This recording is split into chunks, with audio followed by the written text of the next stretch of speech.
vulnérables que les hommes. Mais avant de parler de la vulnérabilité accrue de la femme palestinienne dans les camps au Liban, j'aimerais qu'on fasse un petit retour en arrière pendant la guerre civile libanaise. De 1975 à 1990, donc le Liban était en guerre, et ce sont les femmes dans les camps de réfugiés palestiniens qui ont maintenu les camps en marche, en fait, si on peut dire. Puisque lorsque les hommes étaient au combat, ce sont elles qui sont restées. Donc tout naturellement, c'était un rôle que personne n'a questionné. Les hommes partaient au combat et elles faisaient vivre le camp. Elles s'occupaient des familles, elles s'occupaient des combattants, elles s'occupaient de la logistique. Et parfois même, elles allaient combattre. Elles avaient tout un entraînement militaire et les tâches étaient très bien réparties. Là où je me suis interrogée en fait à partir d'un livre que j'ai lu, que je vous conseille d'ailleurs, qui est un livre de la Syrienne Bouthaina Sharban, qui s'appelle Arab Women Speak About Their Lives. Et en fait, elle a été visiter ces femmes dans les camps dans les années 80 et elle leur a parlé. Donc c'est une succession de témoignages de ces femmes dans les camps de réfugiés au Liban, mais elle a également été en Syrie. Et en fait, ce qui ressort de ça, c'est que les femmes étaient très bien organisées, elles étaient dans les comités populaires, elles étaient représentées politiquement. Donc il y avait cette espèce d'émancipation qui s'est faite et que personne n'a questionné à l'époque.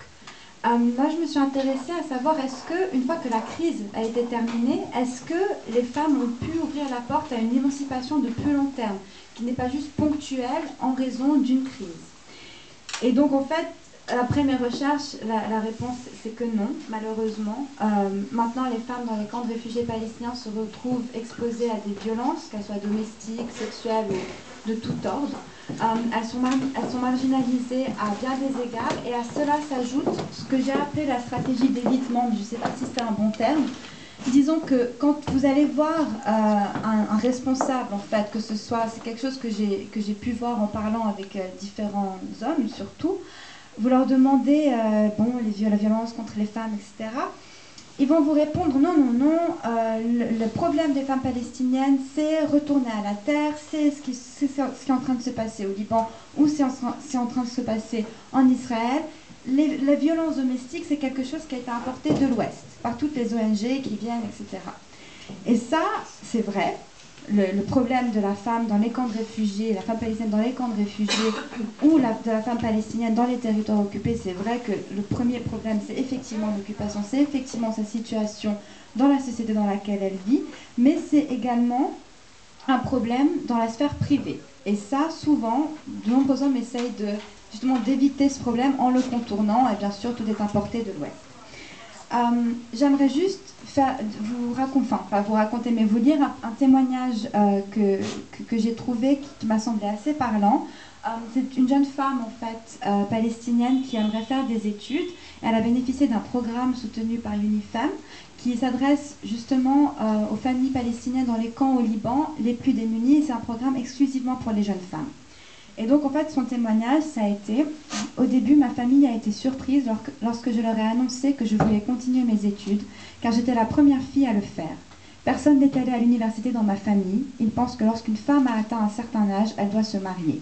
Je veux leur prouver qu'il existe des choses plus importantes dans la vie que le mariage. » Donc, comme l'a très bien dit Wissam, le fait que les Palestiniens au Liban n'aient pas très peu accès au travail, en fait, une écrasante majorité sont en chômage dans des situations travailleurs précaires, ça joue un rôle extrêmement important, tout d'abord dans l'accès à l'éducation.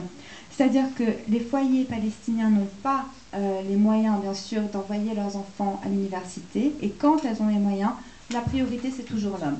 Pourquoi? Parce que c'est l'homme le pourvoyeur, et c'est l'homme qui doit y aller, et donc les filles sont toujours mises de côté, et on considère que leur première vocation, disons, c'est le mariage et avoir des enfants. Il y a une étude très intéressante qui a été faite, qui s'intitule Palestinian Refugee Women in Lebanon, Conditions and Challenges in Burj al-Barajia Camp. Donc c'est un camp qui se situe plutôt au sud de Beyrouth. Et elle a été produite par la Palestinian Women's Humanitarian Organization. Et c'est très intéressant parce que c'est une étude qui est basée sur des témoignages de femmes dans ce camp-là en particulier. Et ce qui ressort très bien, c'est que les femmes sont marginalisées à deux niveaux. C'est-à-dire qu'il y a une marginalisation au sein de la société libanaise, parce que ce sont des réfugiés, comme l'ont très bien expliqué Wissam et Rola, parce qu'elles sont discriminées par le gouvernement, par la société libanaise, mais aussi dans la sphère privée. C'est-à-dire qu'elles subissent des violences, donc des violences domestiques, elles se il y a des femmes battues, et des violences sexuelles, etc.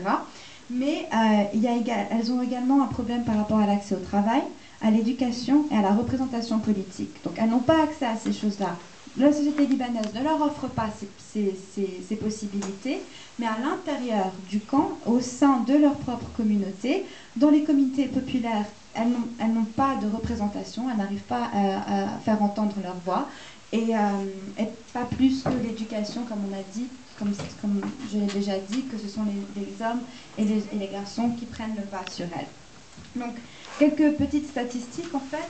Au sein de la sphère privée, 93% des femmes interrogées ont indiqué qu'elles devaient demander la permission d'un homme avant de sortir de la maison, et 94% ont indiqué qu'elles devaient revenir avant que la nuit soit tombée. Et 41% des femmes ont déclaré que soit elles, soit des femmes qui leur sont proches, sont exposées à la violence physique. Et donc, par violence physique, elles ont, disons, réduit la définition à se faire battre, gifler ou secouer.